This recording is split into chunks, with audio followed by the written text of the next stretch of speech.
Hello everyone, welcome to the Redmen TV. It was Liverpool 0, it was Everton 2, and yeah, the Blues have finally broken their Anfield hoodoo. And the only slight positive I can take is I was actually at Anfield the last time they did that. I was back there all the way in 1999 and it felt absolutely horrendous. So at least I don't have to walk away. But of course there comes feelings of detachment from the game because I'd have given anything to be in the ground and just scream some support and done anything to try and drag the ball, suck the ball into the net as it were with the cop and all that. And look, Everton got what they deserved from the football match. And you know why? Because there's questionable refereeing decisions, of course there always is in modern football these days, unfortunately, particularly in England.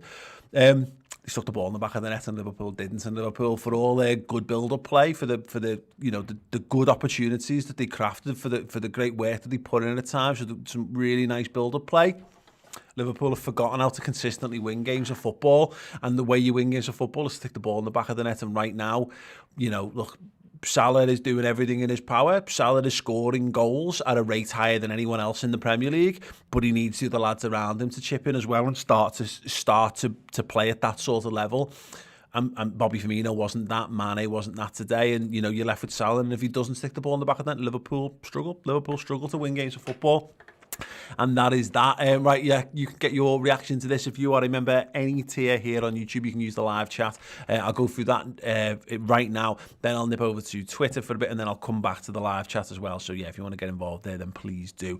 Just so you know, if you're a Wonder Kid or Cult Hero legend, Cult Hero tier, you get the final word show on Monday, which after we've had 24 hours or so to digest this all, we'll do 60 minutes. We'll talk it through and hopefully work out where the hell Liverpool go from here, but we'll see. Right, let's get into it then. Scott Hawks says, well, Trent was great. Trent was, and that's why it was so doubly annoying that he ends up giving the pen away, because he looked like, you saw it from Jordan Henderson up until he gets injured, that there's a leader, there's a man, you know how much it means to him by the way he plays. He was forcing the issue, he was asking questions, and he was showing his quality. He was playing cute balls, clever balls, using his full repertoire, and he was causing problems. And Everton were really struggling in their left-back position. We were causing all kinds of issues, and I feel so sorry for Trent Alexander-Arnold, because I think he's been one of our best players for the last month, on the back of what's been quite a real struggle to get up to speed for him this season. And yeah, I'm gutted. I'm absolutely gutted for him, really. Prajesh Pujari saying, mate, one of the positives I would say is Liverpool continue to break records. Yeah, literally, I joked this during the live show that at this point we've broken all the good records, so clearly we're just left with breaking all the really bad ones. UCL qualification is a must for next season somehow, but at this rate we won't get into the Europa League, which might be good for us. Let's not even entertain that decision. But you're right, if Liverpool can't get their act together and they can't get to back to winning a number of games back to back, then look, we are in the table where we deserve to be in the table. And if we're actually lucky that we're not lower, because no one else has been better, unfortunately. But the form that Liverpool have been in is pathetic, and it's going to lead to Europa League fights, not top four fights, if they don't turn it around sooner rather than later. Pov say, mate, can't even be asked to analyse. Just would love to see us win a game of football at home.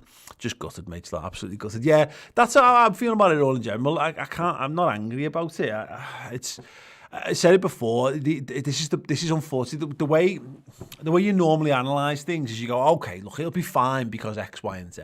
And the way we're starting to see, the way this season's going for Liverpool, think of the worst case scenario, and it's probably that's what's going to happen. Now, I mean, losing Jordan Henderson to injury, it's another guy who plays centre-back for us out, the captain out, just when we're at a point where we've bought centre-halves in and we'll be able to get our midfield back up and running. Fabinho and Henderson both out.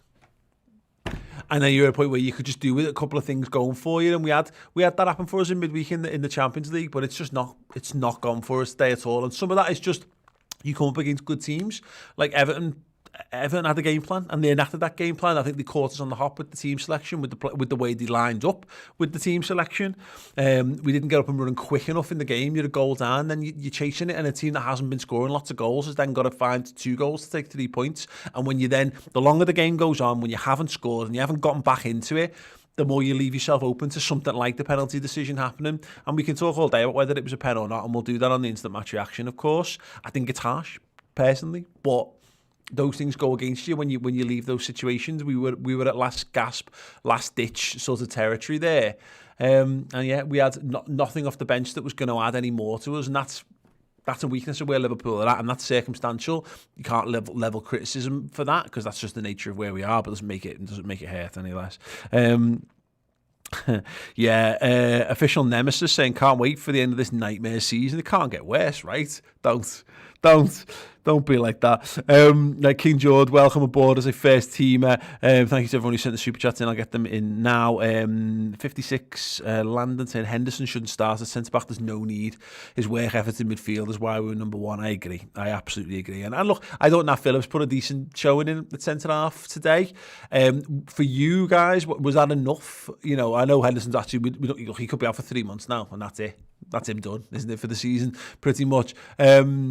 But if it's just a precaution, he's going to be fine for next week. Would you just go with Nat Phillips at centre half now? You might as well, as far as I'm concerned.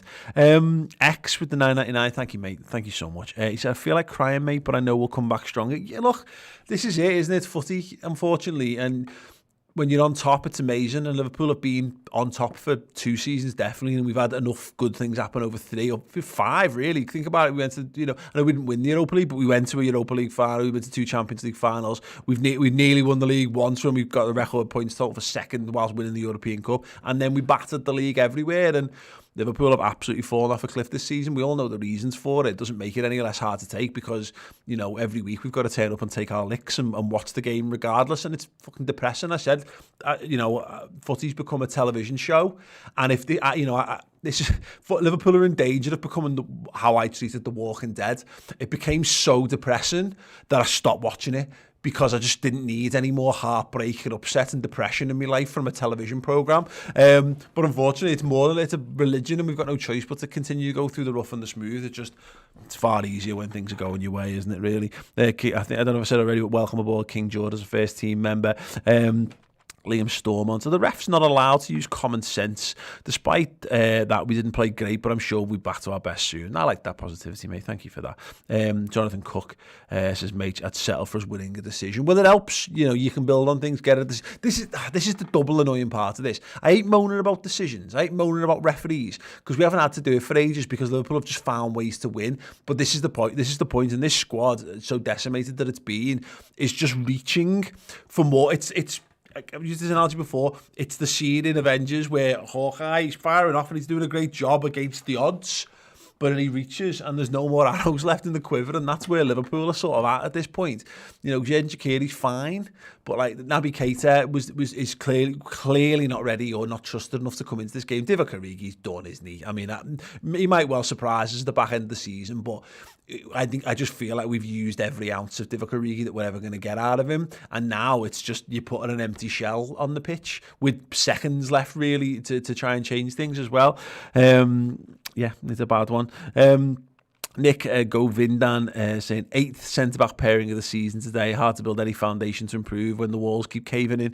Change formations just to fit the personnel right now. That's it. Your house is built on an unstable ground when you've got to keep changing your centre-back pair. And Liverpool have had stability for the longest time, and that's completely gone. And I think we're finding a way to make things work. And there was a good spell. There was some really good spells of footy in that game, but you've got to score when you're on top.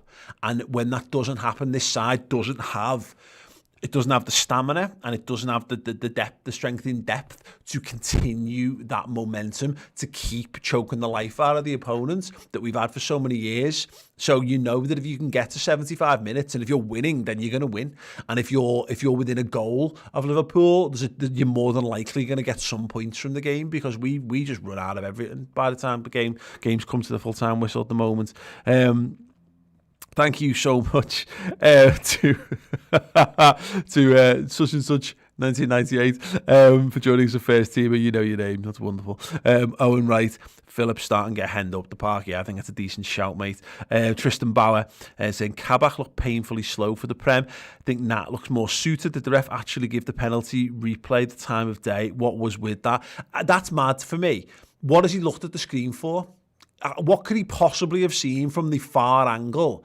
I don't even know if it's shown in the full replay. I think he's gone there just to see that. stupid. I don't know. Alexander, I don't know what he looked at there, to be honest, mate.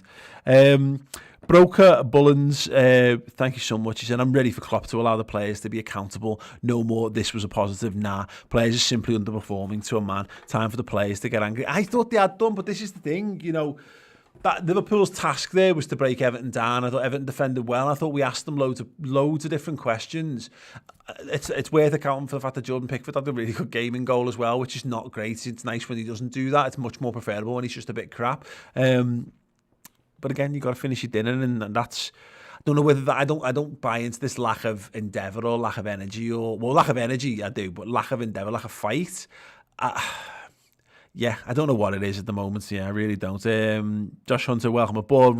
Jamie Ryan, just have to take the good times with the bad. We will challenge for the league next season. Yeah, look, it's no consolation, and I'm not asked, to be honest. You know, I'll let future me live in that world. Right now, I'm living in this world, and you know, I think all of us could do with a shot of positivity. Liverpool could just do with winning some football matches. Would be a good start towards that, really, wouldn't it?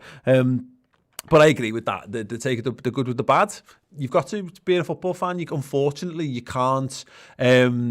You can't get too, worked up when you win well, and you can't get too upset when it's down, because it's just, you've just got to take feel your feelings with it, is what I'm saying, because losing's as much of a part of football as winning, sadly. At least for us, it hasn't been that big a part for a number of years. Just go to Twitter just briefly then. AFC Sean saying Everton deserved the win, but the VAR check was an absolute joke. These are the only officials in Europe that have no clue how to use it consistently.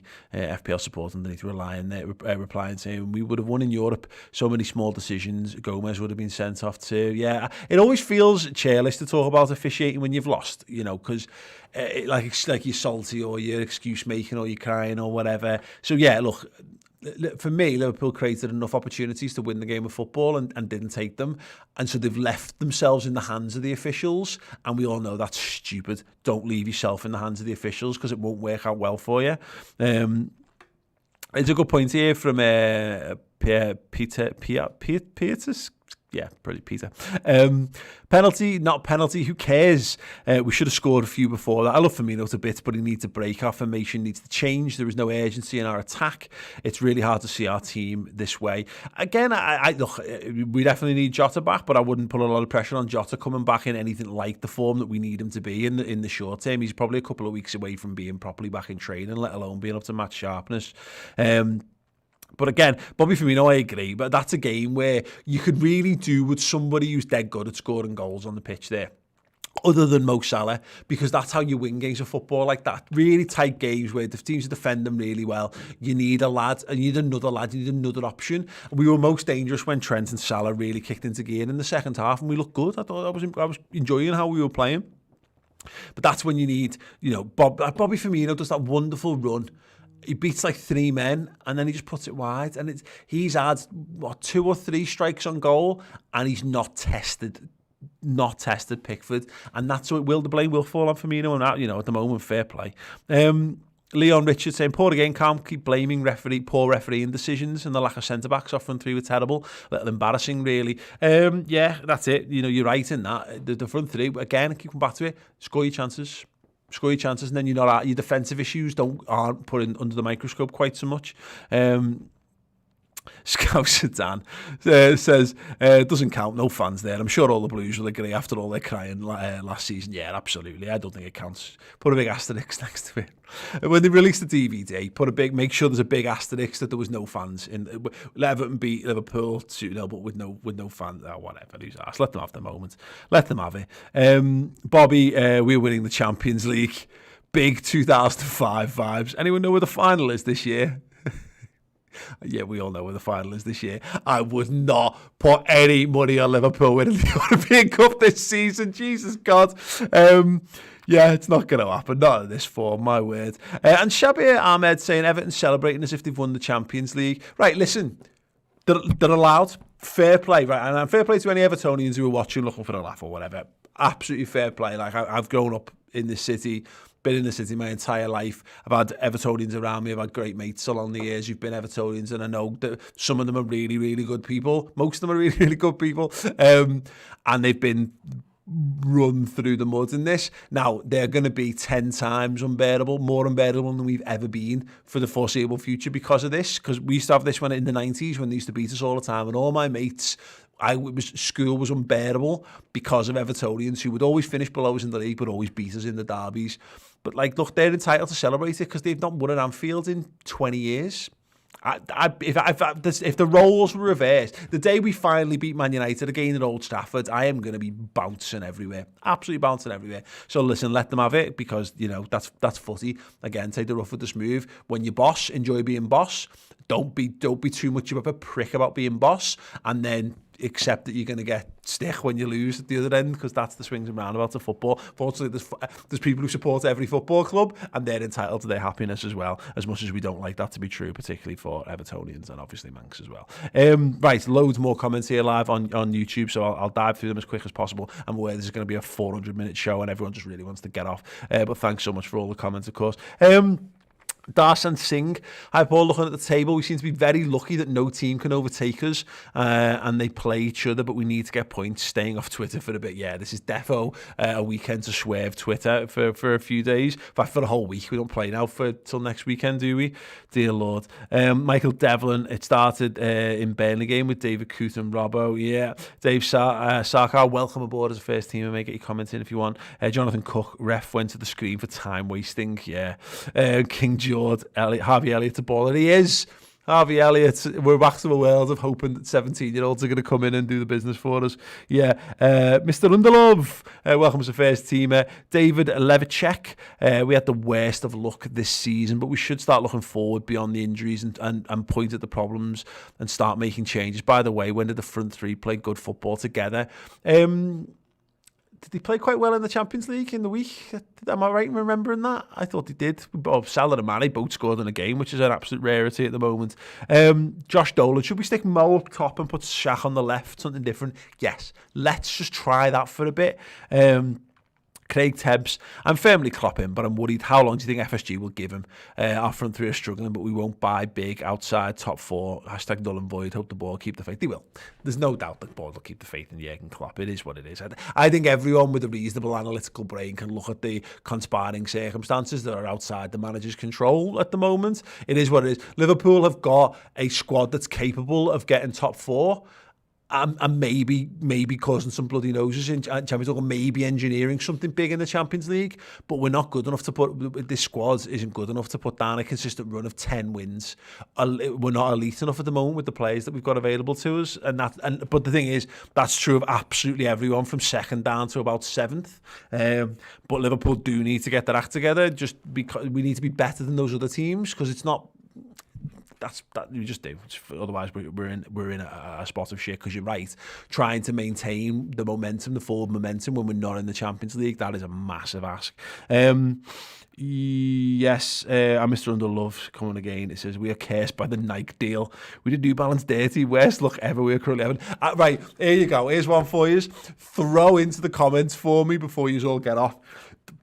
All the things that are the reason why, like all the mad random things that you think are the reason why. So whether it's like not giving Gini Wijnaldum a contract, or whether it's like Bruce Grobbelaar urinating on goalposts, or it's a curse. What is the curse? What's the curse thing that Liverpool that Liverpool can blame? Yeah, right. Charles Joseph, why don't the FA want to null and void the season now? COVID spiking, stop football. Yeah, well, again, it's like not signing Mbappe is the case as an official nemesis. Yeah, absolutely. Yeah, it is what it is. Right, look, guys. Keep smiling. I mean, footy's shite, but we've got to keep smiling, because what's the alternative? Just curl up in a ball and wait for July and trust that the world will go back to normal? No, let's just broaden our chests out, take a big deep breath and delete social media for a few days. Oh, here we go. Craig Tebbs, it's ever since we expanded the stadium, frightens the players. It's ever, yeah, definitely, absolutely all that. Fireworks, Trump losing the election. Welcome aboard to Mad Apple. Right, yeah, just a final shout out for everyone, you wonderful people. Thank you so much for the super chats. Thank you so much for the comments. If you want more content from us, if you want to take your licks, we'll be here with you. We're going to do it. We're going nowhere. Doesn't matter whether Liverpool win, lose or draw. It does. It's horrendous when we don't do anything but win. But we produce content around Liverpool. We talk through the dangerous times, the dark times, and the good times as well. So if you need some support, if you're really struggling with Liverpool and need someone to just have a big digital cuddle with, then we've got you covered. You can be a Wonder Kid or a Cult Hero member here on YouTube and get the Final Word show. We'll put this game to rest on Monday morning, and if you want more, go to the redmentv.com and sign up. We get the Final Word twice a week after every game. You get news shows, you get around the league roundups, you get stats and tactics, and you get an amazing series, loads of documentaries, interviews. It's just brilliant. If you need some more Liverpool content that makes you happy, then we have got you covered to the best of our ability. Yeah, if it's Salah's hairstyle, that's what it is. Right, guys, thank you so much. Player ratings is to come, and if you need a little bit more chat around the game, me and Chris will be back with the instant match reaction in about half an hour's time. Hope to see you there. Ta-ra. Thank you so much for watching the Redmen TV YouTube channel. Everything we do here is funded by our wonderful subscribers to the redmentv.com. Get over there, sign up and get amazing additional content, interviews, documentaries, mini-series, and of course additional pre and post match day content.